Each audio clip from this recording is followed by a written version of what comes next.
Hello, and welcome to day one of Covering Climate Now's Climate on the Ballot Summit. I'm Mark Hertzgaard. I'm the co-founder and executive director of Covering Climate Now, and today we kick off 3 days of online events where we, as journalists, discuss how we can elevate the climate crisis and, crucially, its solutions in our coverage of the 2024 U.S. elections. For those who don't know, Covering Climate Now is a global collaboration of more than 500 news outlets reaching a total audience of billions of people. We're organized by journalists for journalists to help all of us do better coverage of the defining story of our time. You can go to our website, coveringclimatenow.org, to learn more about our newsroom trainings. You can sign up for our newsletters and apply to join, and it's all free of charge. Now, roughly half of the world's population this year has been eligible to vote in 2024 elections, and all of those elections will have a profound effect on whether our civilization survives the accelerating climate crisis. But no election is likely to be more decisive than that of the US, the world's top historic climate polluter and its biggest economy. And yet climate change is rarely mentioned in most US elections coverage.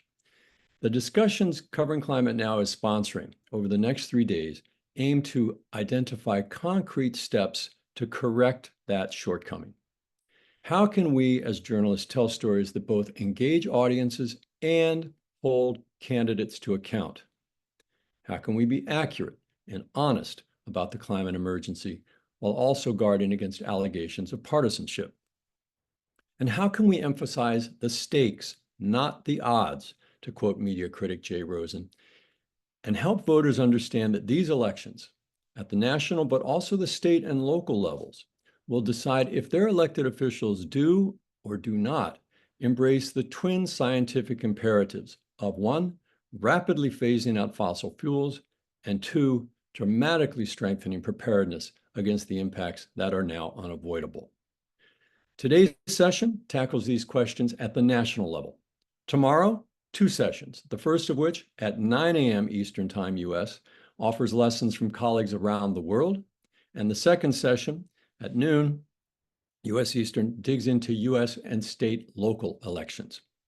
Thursday, we conclude with a live interview with John Podesta, President Biden's top climate advisor, taking questions from Chase Cain of NBC News and Joan Miners of the Arizona Republic. Please alert your fellow journalists that there's still time to sign up for tomorrow's and Thursday's sessions. And to be clear, these discussions are intended primarily for working journalists. The general public is welcome to observe, but only journalists will be permitted to pose questions and offer comments. Okay, let's get started with today's session, the stakes versus the horse race.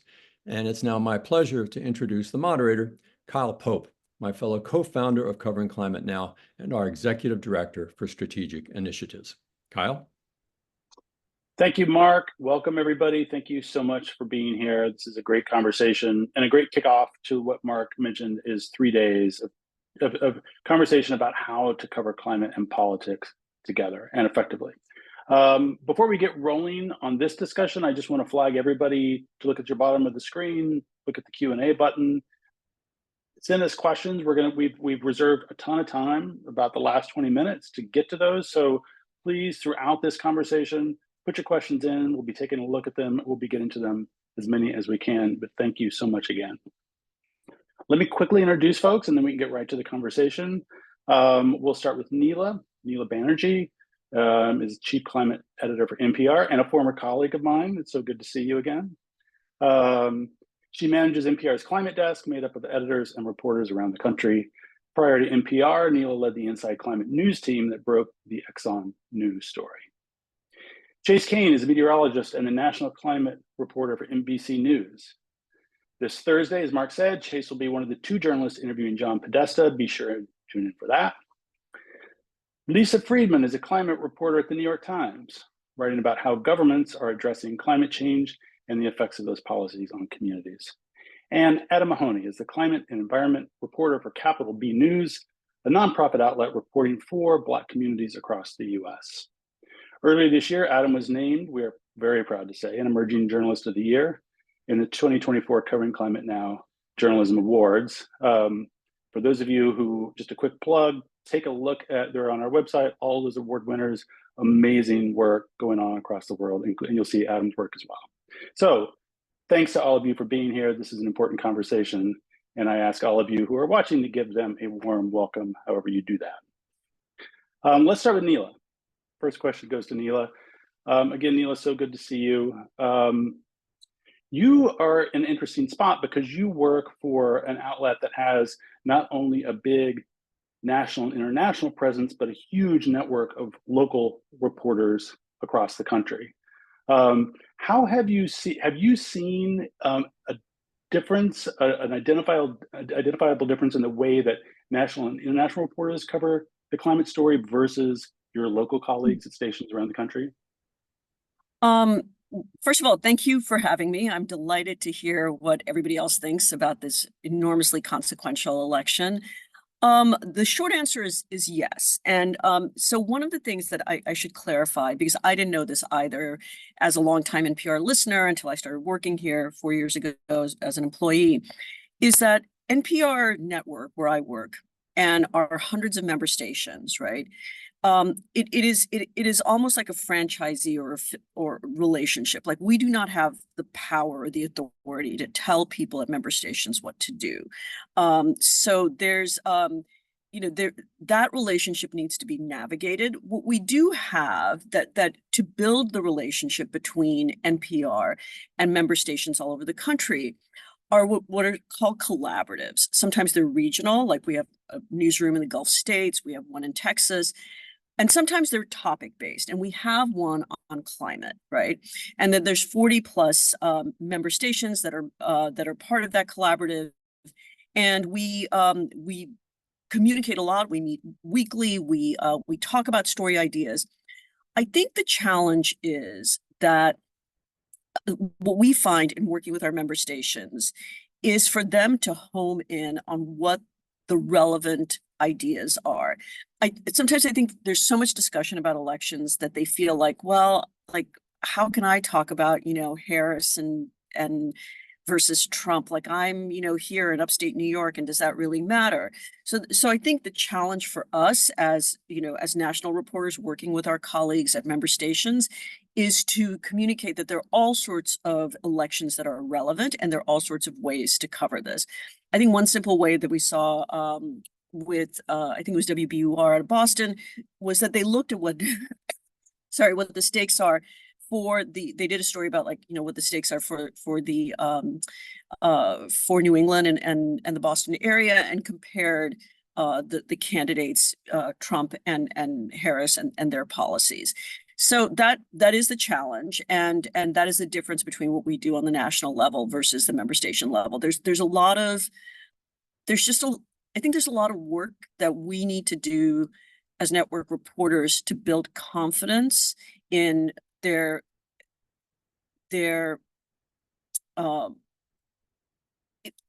they have the right to cover this, right? That they should be covering this, and to back them up with information so they feel authoritative in their coverage. And that's an ongoing process, and it starts long before any election.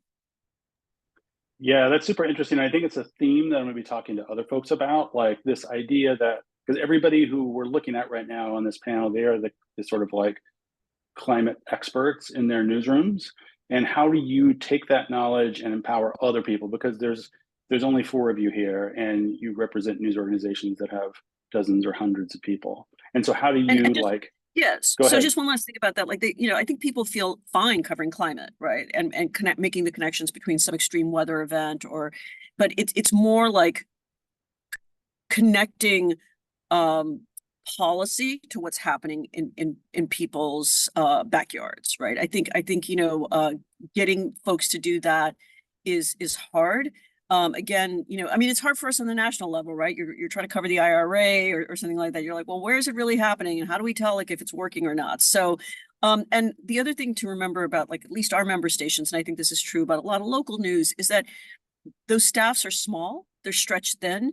And so like deepening that that knowledge to cover something with confidence is really hard because they're being pulled away to do a whole bunch of other things too. So there are real challenges that local journalists face, I think, anywhere, given what's happening with media all over the world.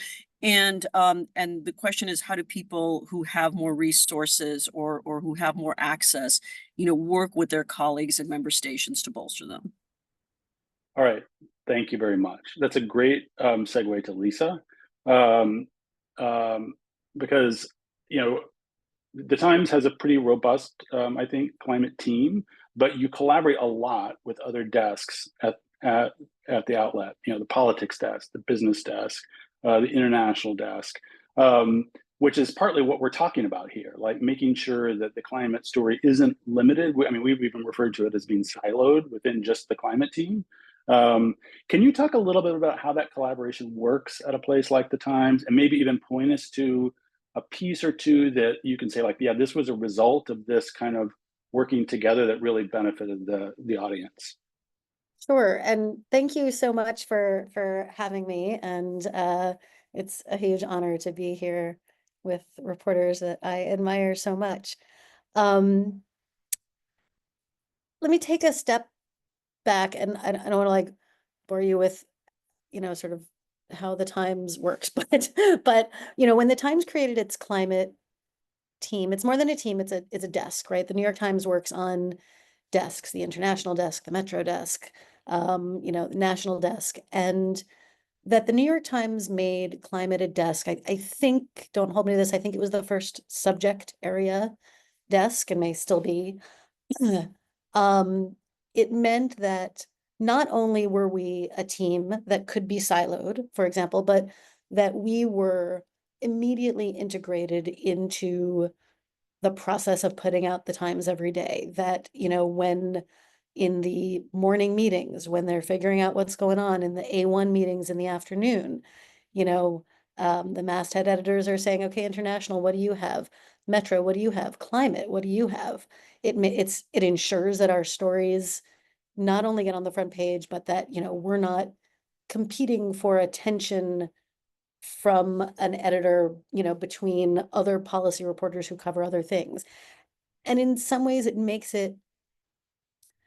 gives it a huge opportunity to collaborate with reporters on other teams and desks.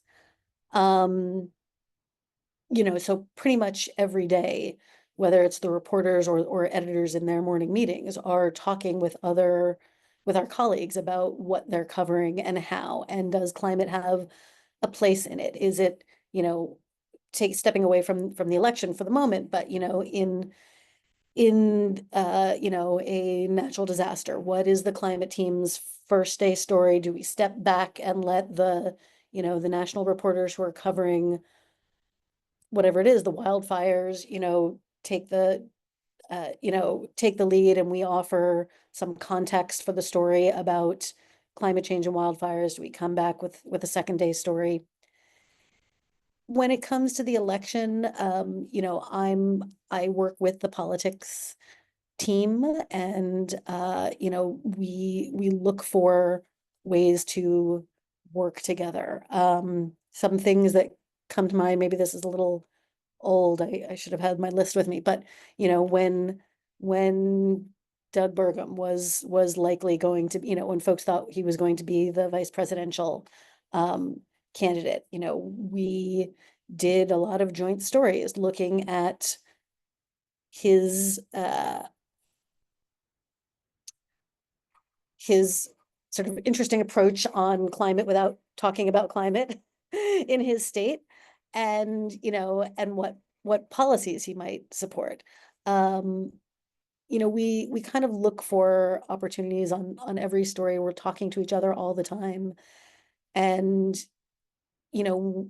now going forward, right? I mean, if we're looking at stories together between politics and climate in Pennsylvania around Harris and fracking and some of those energy issues there. I'll stop there, but that's kind of the broad way that we operate. Our teams are talking all the time. Thank you. That's super helpful. So let's talk a little bit about where we are today in 2024, and where the climate story is in terms of the ranking of everything that's going on in this campaign, which just gets more, I mean, it morphs every day.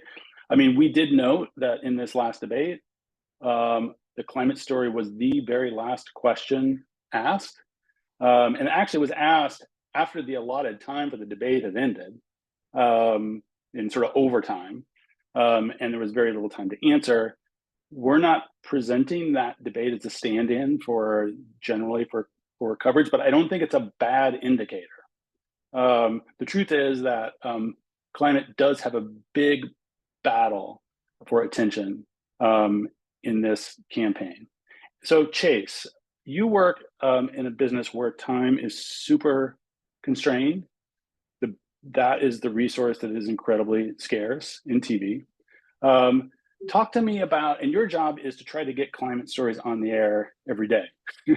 Talk to me about how you see this particular, especially this particular presidential campaign, but even other state, congressional, local campaigns in terms of how hard it is to make that climate case at NBC. I mean, I think if you look not just at NBC, but at any television network, newspaper, radio, I mean, I think we're all sort of in the same group that you can have a candidate, a former president, say something outrageous about eating pets.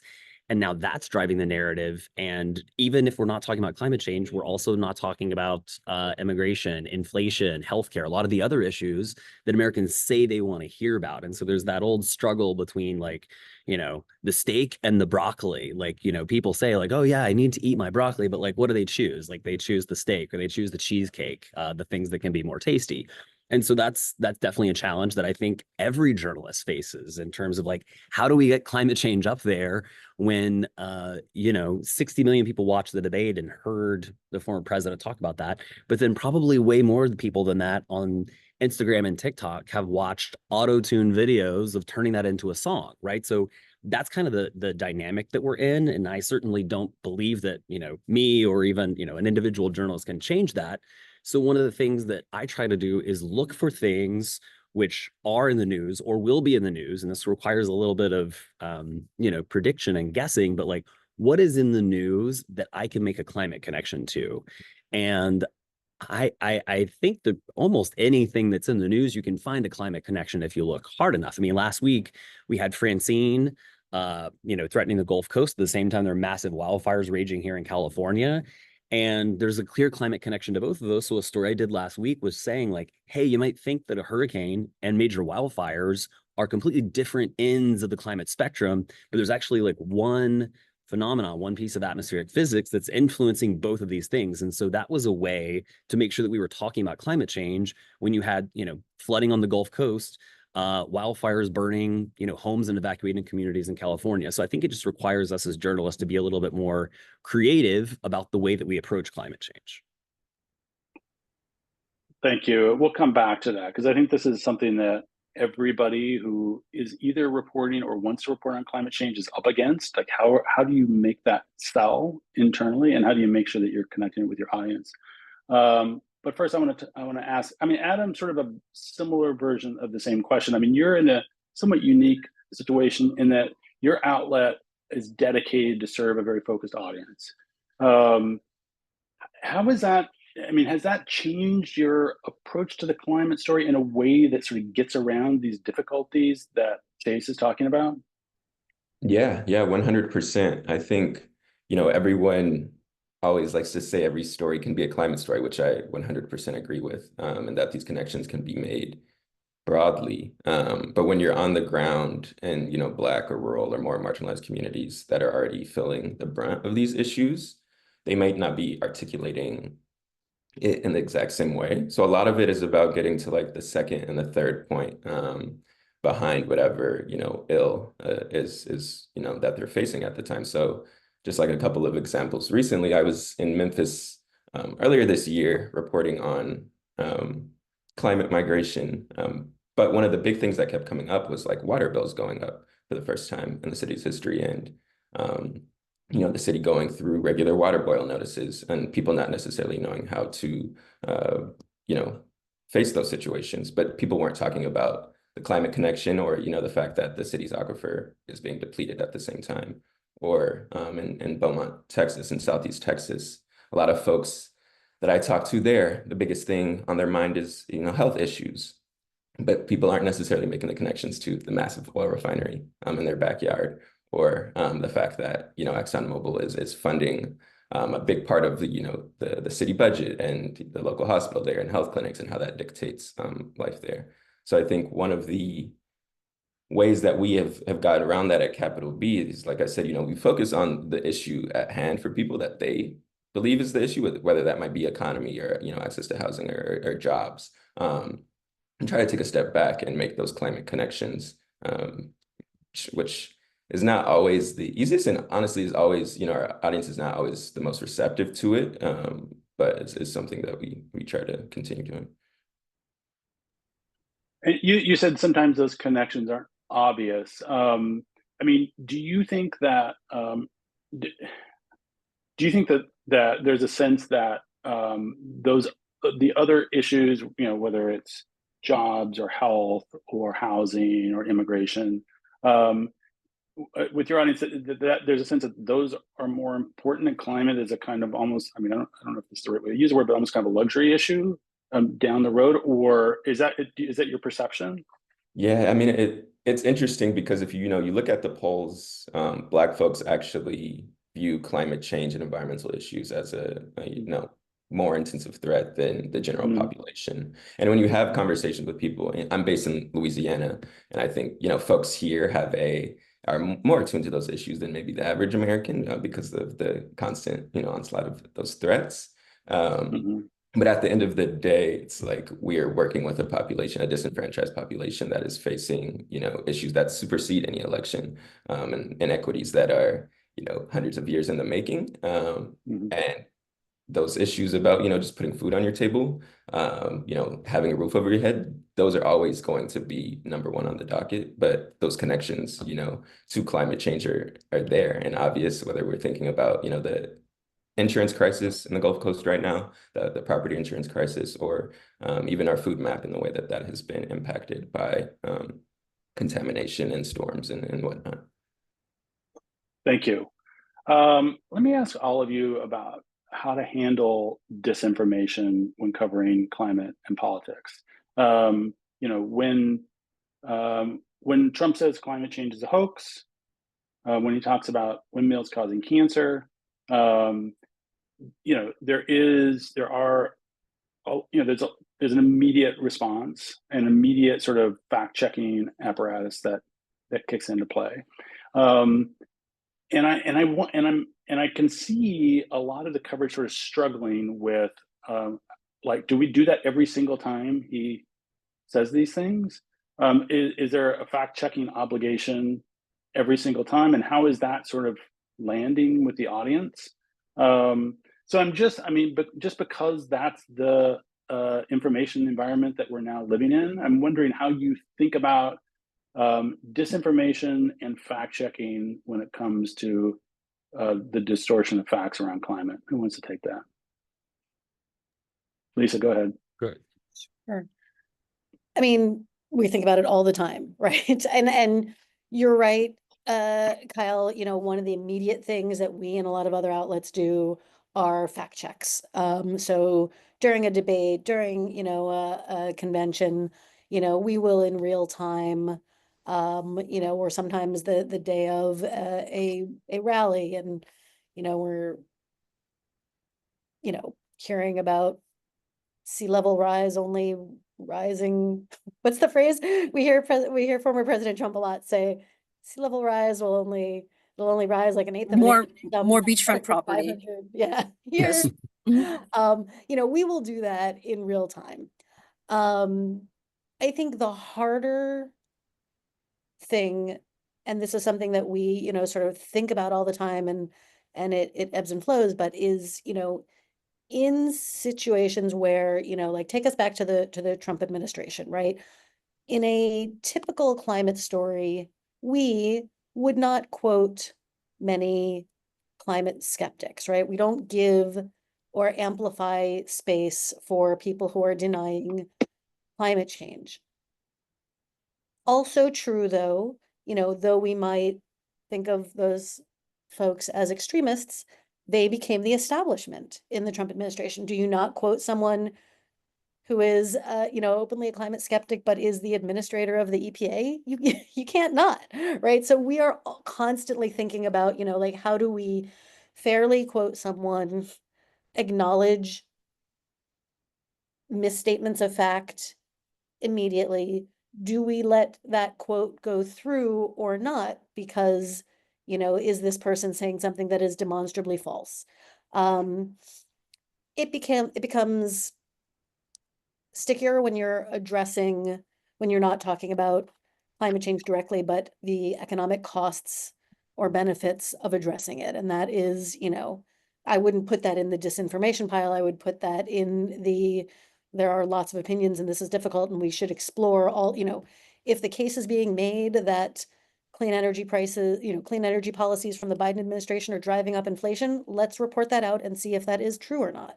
And tell our readers and our viewers.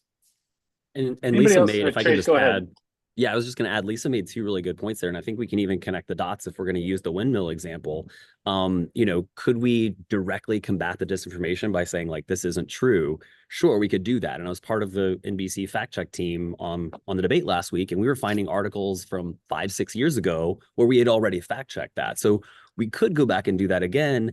But what if we think about these economic issues that are driving so many people to vote? We have federal data to show that solar and onshore wind are the two cheapest forms of electricity. So, what if we go one step forward and say, not only is it not causing cancer, actually these forms of power are a lot cheaper. So if you care about your energy bill, this is something that you should be supporting and should embrace. So I think there's a way to like even jump ahead one step if we just, pause and think about the disinformation and maybe why he's even saying that in the first place.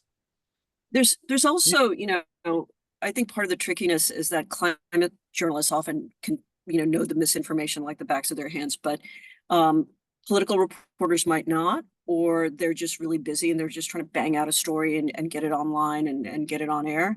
So to Lisa's point earlier, and I think all of us that, we work closely with our colleagues on politics desk. Like I work closely with Jimena Bustillo on the NPR politics desk because she's personally interested in climate change. And so, part of it is to everyone's point that like somebody says something and you just fact check them immediately after they say it in print or in radio.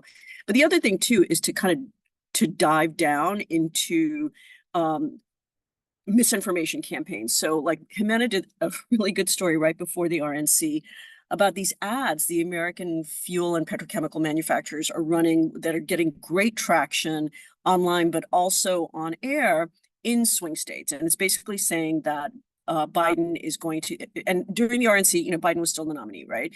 That Biden is going to get rid of your gas cars. And the point was that more strict fuel economy standards that certain states like California have and other states will follow. First of all, it's not going to get rid of your gas car. But secondly, the swing states aren't at all affected. So she drilled down into that and we worked together to show that, what was going on. And so it's getting harder to report the origins of misinformation that we've been finding out because political donations have gotten murkier because of the Supreme Court ruling more than a decade ago. But there, you can go a certain distance to map out the origins of misinformation. And I think what we found is audiences really respond to you pulling back the curtain and showing like why, like not only what is being said and it's wrong, but why are people saying this? What are the interests promoting certain narratives? And our audience data show that people really respond to that. They want to understand like where's this coming from. I'm going to get to, by the way, I want to just flag the fact that we've got some great questions going in the Q&A, which I'm going to turn to right after this. And I also want to bring your attention to the webinar chat where my colleagues at Covering Climate Now are putting in links from, if somebody, one of the panelists mentions a story, we're putting the link in there so you can see it. But let me just quickly follow up on this disinformation fact-checking question, which gets broadly to this fear that we hear that some journalists have when they fact check, climate stories or other stories, but especially climate, that they get tagged, or that there's a fear that they'll be tagged as sort of activists or advocates or sort of part of the climate movement. Does that ring a bell to anybody here? Is this something that you worry about, or do you think that is something that doesn't affect your newsroom? No? I mean, as many of you know, NPR has been in, the crosshairs of certain vested interests and out in the world right now, because of what a former editor wrote about us, which wasn't true, including in the climate space. But the NPR has a climate desk, and we're relatively new. We're only like about 2 years old, because our audiences told us that they wanted more climate coverage, right? And so I often talk to audiences and then and donors and such, and we get two things. Sometimes people try to push us to be to take more of an advocacy position, and I'm like, I'm not here to preach to the choir. That's not what I do. And other times people are like, well, what can we do to get back a greater, kind of conservative listenership? And what that doesn't take into account is that a lot of the conservative media ecology has a certain take on climate and other issues that runs counter to science, right? So we're not going to distort science to get a bigger audience. So we don't really run into that. And what people really respond to, like I said, is accountability. Science, just like explaining, I don't know, we had a story about like how humpback whales create bubble nets. And then solutions, so we just had a climate solutions week when we focused on food, and people really want sophisticated solution stories that give them a sense of agency and not a Pollyanna, sense of hope or something like that. And so like at NPR, we don't get that kind of pushback. We do get questions, and we try to answer them.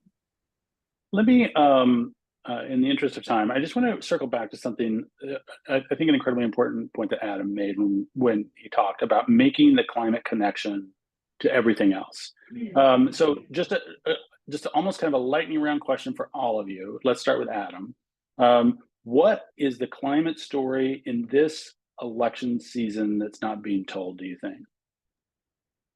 I think the story that I think hasn't been told enough, and something that we've been trying to, hamper in on, is, what the fallout of, a potential Republican administration prior to 2025, or even, recent Supreme Court rulings will have on some of the climate justice, environmental justice work that, the Biden administration has put forth. So whether we're thinking about Justice 40 and some of the programs that have been implemented, the EPA is in a race to get rid of the $2-3 billion that they outlined for that program this year. But what does it mean for communities on the ground that have already seen some some improvements, whether that be with like toxic contamination cleanup or climate resiliency hubs and whatnot. What does it mean if they will be under attack, and another mode of disinformation, or even just like physical violence that we can see in these communities if they continue to push forth these more quote unquote progressive climate ideals under a regressive administration. And that's something that we've been trying to cover, how the groundwork has been laid and what that will look like going forward. Great, thank you. Quickly, Chase. I mean, I think if we look at, the issues that most voters say in various polls that they care about, I mean, if we look at immigration, I think we could all probably do a better job of exploring the root causes of immigration, some of which are linked to climate change with, famine, with extreme weather, lots of root things there. The other thing I would mention is if we think about healthcare, it's a concern for a lot of Americans, and climate change is impacting our healthcare as we see more people ending up in the hospital from heat exhaustion and heat stroke. And again, some of the same, food impact. The cost of food is being driven by climate change. I mean, I really think all of the top issues in this election do have those strong links to climate change. Neela or Lisa? Oh yeah, story that's not being told. Sorry, I agree with what Adam said. I think that's a big one. Lisa, you're muted. 4 years of Zooms and I still can't figure it out. Sorry. Yeah, I too. I mean, I agree with everything Adam said, and to Chase's point about how climate change really is an economic story that could be told that way in this election. I would love to highlight just, 2 stories that my colleague Coral Davenport did. One just recently, how climate change is affecting bridges all over the country. Mm-hmm. And, last year she wrote about climate change is affecting the cost of tampons and other cotton goods because of, the natural disasters and droughts in Texas. It's not the only reason, but it is a big part of the reason. I think to the extent that we can help our readers and viewers think about the things that they don't think climate change is, that they don't see as a typical climate change story. That this is not just about island nations at risk, but the things we buy, and the insurance we pay for our homes. I think that helps bring it home as an economic story that is relevant in the election. Great, thank you all. I'm going to turn to these questions from our the folks who are watching this webinar. I'll get to as many of them as I can. Let's start with one from Clint Wilder, who talks about he says that almost worse than squeezing the one climate question in at the end of the debate was in presenting it as, here's an issue that's important to young people. In election coverage, he asks, how can we help break out of the framing that climate is just another siloed issue for candidates to target a particular demographic? Who wants to tackle that? I think it's a good question. I would just say Adam, briefly. Adam, you Oh, want to I'm weigh sorry. in? No, Adam, please. I mean, I would just quickly say that I think over the last couple of years, the onslaught of climate disasters that have touched every corner of this country have made it very clear that it's not an issue that is only impacting, particular groups. It may be disproportionately impacting our marginalized communities, but it has hit home virtually everywhere. So it shouldn't be too difficult, and we do have a duty to, make those connections and show that. Well, I'm we sorry, have a I jumped in on Lisa or Neela. Go ahead. No, Adam, we have a duty and we do it, right? But like, but we're not the politics reporters, right? So it's kind of like, how do we get our colleagues in the newsroom? And it varies from person to person, editor to editor, right? And yeah,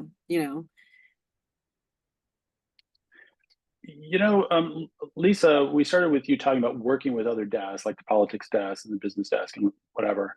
And I don't want to, we don't want to assume that everybody thinks the same, but it is, do you have a sense of for the people who are leading the campaign coverage and are covering the campaign trail, do you have a sense of where they sense climate is in terms of the mix of stuff that they need to be asking candidates about? Sure.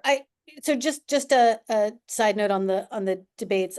My only note of optimism there is that I do think the questions are getting better. Yes, this debate was a disappointment. It was the last question. It was framed as something that young people think about. But one thing that I think that we are seeing are climate questions routinely, and we've come a long way from oh, do you want to ban plastic straws? Is that your right? The moderators are asking, what is your plan? We're not starting, we're starting with the premise that this is a problem that needs to be addressed. What is your plan for addressing it? They're not following up for the most part, and that's a problem. But I would just strike one note of optimism that, I am more, I think we're doing better than we used to. I think climate change is widely recognized as an important policy issue. I think most political reporters here at the Times, probably like at all of your news outlets, are more horse race focused than policy focused. And it is not their first top of mind issue. It is also not the first issue of either of these two candidates, right? I mean, you focus, the political reporters tend to focus in some ways on what the candidates are talking about and flesh that out. We just don't hear Kamala Harris talking about climate change. And so that is one of the struggles.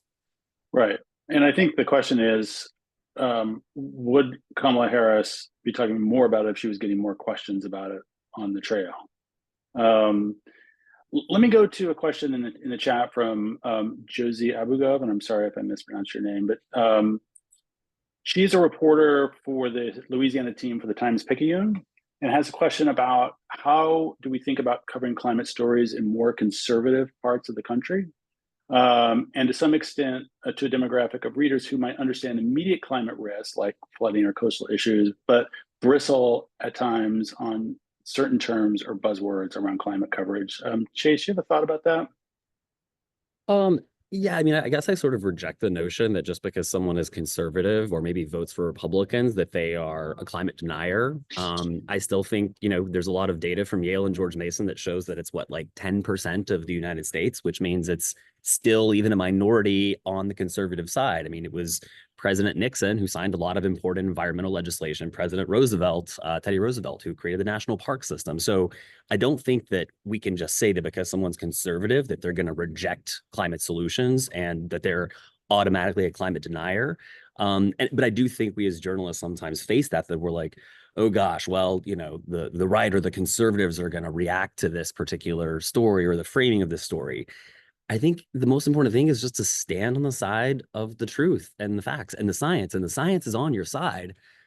Cornell found 99.1 or more than 99% of all peer-reviewed science shows that climate change is real. This is not a debatable issue, so stand on the side of science and don't worry what a few people send you on Twitter or X, because that's not representative of your actual audience.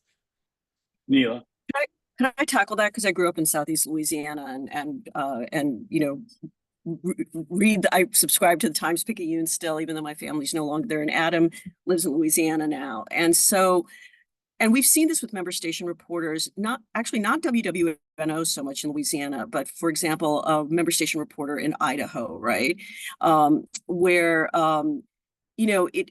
I take your point, Chase, but then there's the reality on the ground of like a news director saying like, you really can't say this. It's like, we can't lose, audience, we can't lose donors. Like, so there's like a kind of rubber meet the road moment, when people report on things. And I think, so this colleague of mine who was in Idaho, she did what she did was she looked at issues that people cared about, right? Like in Idaho, people really care about habitat loss, right, or water, and the science was maybe in the middle of the story, but the impacts, right, and there are code words that people use that don't get folks' backs up. I mean, I think there's realities that journalists face. So I think it's a way of covering both the impacts and the solutions, and then I think talking to your staff within, especially more experienced journalists within your newsrooms, or journalists in your region, like, from, you're at the Times-Picayune, like talking to your colleagues at WWNO about like, how do you frame this in a way that doesn't alienate people? And I think Chase is right. It's like, it's a tiny minority that'll rail at you and send you angry notes, but still like your news director sees this and it puts people on the back foot. Adam, I don't know if you have some thoughts about this, like, writing out of Louisiana. Yeah, I mean, I think I would kind of find myself in the middle of both of y'all, and the fact that ultimately, like, people are at the center of this work, and if we are, reporting on communities that are being, facing massive destruction because of climate disasters or environmental pollution and whatnot, telling the story as it is in a way that kind of bridges the gap, which is difficult, but it depends on like actually building relationships with the communities that you're reporting on, and not just dropping in and then doing one story, but if you are someone that can actually have conversations with folks over periods of time, usually does get easier, even if people don't see it the same way that you might. I would also just say, Neela, I appreciate the healthy disagreement, because that's why we're doing this panel, right? But at the same time, like, maybe you lose 5 people because you did a story about climate change, but there's also the potential that you earn new fans and earn new followers because you were being honest about something. So that's why I just like, right. I've challenged managers, on covering some of this, and it's like, no, we need to be more forceful about that. But Right. No, I I take your point, but like I think the dynamics are really different when it's on a local level. Like people, like there are tensions that we hear about all the time, that I've been hearing about for a really long time, where like, your news director, your editor may not have your back. And it's not about like losing people. It's just about like, it's not those 5 people that you might have lost. It's this fear that you'll lose more people, and a lot of local media might not have the resources to see what they're gaining and losing. So it's like, I think they feel like their hold on audiences is so tenuous, that they're afraid to alienate. And so that's, I think that's a reality that we try to deal with on the network level too. I just jumping in here from our perspective, and we work with a lot of local stations around the country and helping them. And what we find is that the ghost of trolls and the ghost of climate deniers is actually much bigger in people's mind than the reality. We hear again and again that once they start reporting on climate change, the backlash they get is much less than what they thought they were going to get, generally. We only have time, amazingly, for one more quick question. This comes from somebody, Cynthia Assel, who runs a journal focused on it's called United Methodist Insight, and it's about how to talk to faith-based organizations in covering climate. And it sort of gets to the question of, like, to me, there's that going to the faith-based community, but also just expanding our list of, or our notion of, who are experts on climate, which I think is really critical, and to get us out of this kind of sense that there's a silo. Who wants to tackle that? I mean, I can just say quickly, I grew up in Georgia. I also grew up Southern Baptist. And I am not the best person to speak to this, but there are people like Catherine Hayhoe, who wrote an entire book about how to engage people of faith about climate change. And she frequently comes back to the book of Genesis. It's like, well, if you read the Bible and you believe that, God gave man charge of like caring for the earth, then you should be on the front lines of climate change. So I think there are other people who could probably provide more, specific guidance there, but I certainly think it's something that we should be talking about and engaging those folks on. And she's someone who's, I think done a good job of that publicly. Anybody else have a thought on that? Or just this general idea of thinking more creatively about who we talk to about climate stories? Well, I mean, go ahead. I'll just quickly say, even, just with Hurricane Francine, when my neighborhood lost power, throughout the city of New Orleans, the 10 like community lighthouses, which were being powered by solar panels and were able to stay on, were all churches, faith-based institutions, and that's where folks gathered. And across the country, we reported a couple stories this year about churches, running community farms and trying to implement climate solutions at the very local level within their institutions. So there's always those stories to uplift.